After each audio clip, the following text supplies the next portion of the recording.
Assalamualaikum warahmatullahi wabarakatuh. Di sini saya Indah Puspitasari akan memaparkan mengenai Merdeka Belajar sebagai kunci reformasi pendidikan Indonesia. Pertama, apa itu Merdeka Belajar?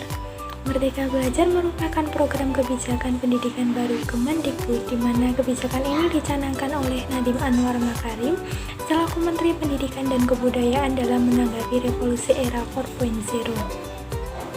Kebijakan Merdeka Belajar akan menjadi program yang diambil guna merekonstruksi sistem pendidikan Indonesia yang bertujuan meningkatkan mutu pendidikan di Indonesia dan mengembalikan hakikat pendidikan, yaitu memanusiakan manusia.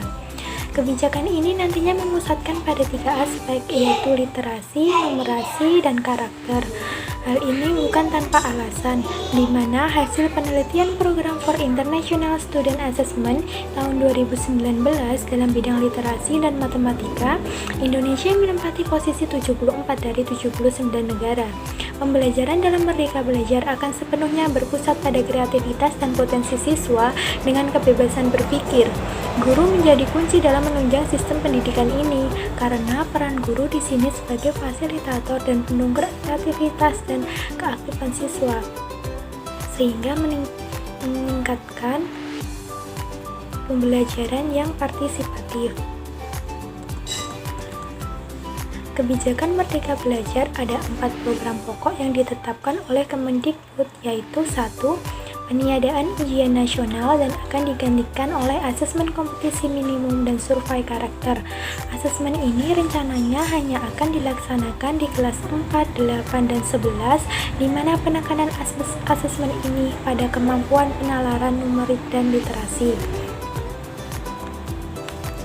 Ada 3 literasi baru yang dibutuhkan lembaga pendidikan di era 4.0 ini, yaitu pertama, literasi data berupa kemampuan membaca dan menganalisis informasi dunia digital. Kedua, literasi teknologi, yaitu mengetahui cara kerja teknologi untuk kepentingan pengetahuan. Dan ketiga adalah literasi humanitis, yaitu kemampuan memanusiakan manusia, yaitu kemampuan berkomunikasi serta keterampilan. Dan untuk numerik akan lebih pada konsep dasarnya. Kedua, yaitu ujian sekolah berstandar nasional atau USBN digantikan dengan asesmen yang pelaksanaannya diserahkan kepada sekolah. Kebijakan ini diambil sebagai langkah daripada pembelajaran yang dipusatkan pada potensi siswa. Melalui hal ini, sekolah dapat mengambil kebijakan yang tepat dalam penyelenggaraan ujian sekolah tersebut. Penyelenggaraan ujian ini dapat berupa karya tulis, portofolio, maupun bentuk penugasan lainnya. Ketiga, adanya penyederhanaan rencana pelaksanaan pembelajaran atau RPP.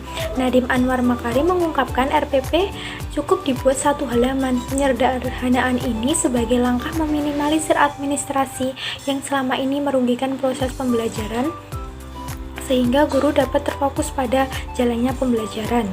Keempat adalah sistem zonasi. Penerimaan peserta didik baru diperluas, namun pengecualian untuk daerah T3. 3T. Peserta didik jalur afirmasi dan prestasi diberi kesempatan lebih banyak dalam sistem zonasi. Penentuan wilayah zonasi akan menjadi kewenangan pemerintah daerah. Hal ini sebagai langkah pemerataan kualitas dan mutu pendidikan. Kebijakan Merdeka Belajar ini masih menuai pro dan kontra di berbagai kalangan. Memang sebagian besar kalangan baik siswa, guru maupun masyarakat setuju dengan kebijakan ini. Namun, bagaimana mengemas program Merdeka Belajar akan terarah sesuai harapan sehingga mampu menjadi kunci reformasi pendidikan era 4.0 dalam menciptakan sistem pendidikan yang lebih baik guna menunjang kemajuan bangsa, menjadi sebuah tantangan dalam program ini. Program Merdeka Belajar dengan 4 kebijakan baru harus ditunjang oleh strategi pembaharuan aspek instrumen pendidikan, baik peserta didik, pendidik, pelaksanaan pembelajaran, maupun infrastrukturnya agar program Merdeka Belajar dapat berjalan maksimal. Strategi pembaharuan yang dapat dilakukan yaitu 1. Untuk langkah pertama sebelum kebijakan ini dilakukan, harus ada sosialisasi dalam rangka memberi pemahaman mengenai Merdeka Belajar baik kepada pendidik, anak didik maupun orang tua. Hal ini mengingat Merdeka Belajar sangat berbeda dengan sistem sebelumnya, dan untuk mencegah adanya kultur shock, dan orang tua dapat menentukan langkah dalam membantu anaknya dalam pembelajaran Merdeka Belajar ini. Kedua, yaitu perlu dilakukan pelatihan kepada pendidik, terutama dalam penggunaan teknologi sebagai penunjang pembelajaran.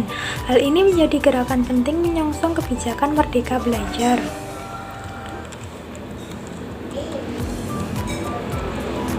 Ketiga, yaitu penyediaan sarana dan prasarana yang memadai.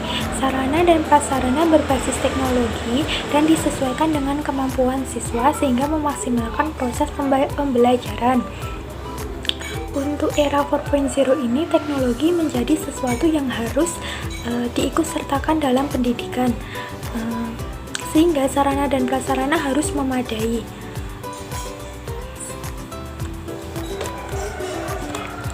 Keempat, yaitu pemberian motivasi menjadi poin utama sebagai langkah yang diambil agar siswa aktif. Hal ini mengingat rendahnya minat literasi dan tingginya kemalasan dalam belajar di Indonesia. Motivasi ini bisa dilakukan dengan motivasi yang diberikan dari guru kepada siswa dalam setiap pembelajarannya. Motivasi ini harus terus dilakukan agar siswa dapat aktif partisipatif dalam kegiatan pembelajaran sesuai yang direncanakan dalam sistem pembelajaran Merdeka Belajar ini. Kelima adalah metode pembelajaran blended learning yang mampu mendukung kebijakan Merdeka Belajar. Merdeka Belajar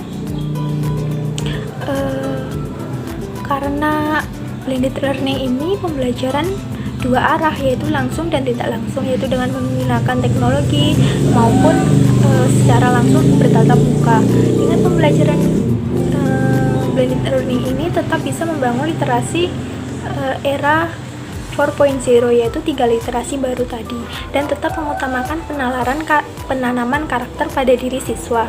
Keenam, yaitu adanya proses transisi dari sistem sebelumnya harus dilakukan bertahap dan ada sistem controlling. Sistem controlling harus dilakukan mengingat hampir semua proses pembelajaran menjadi keputusan sekolah dan guru.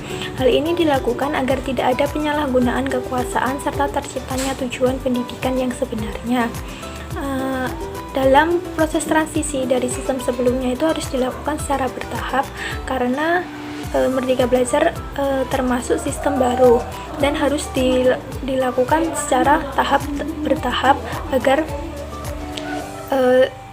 agar pelaksanaannya dapat terencana dengan baik.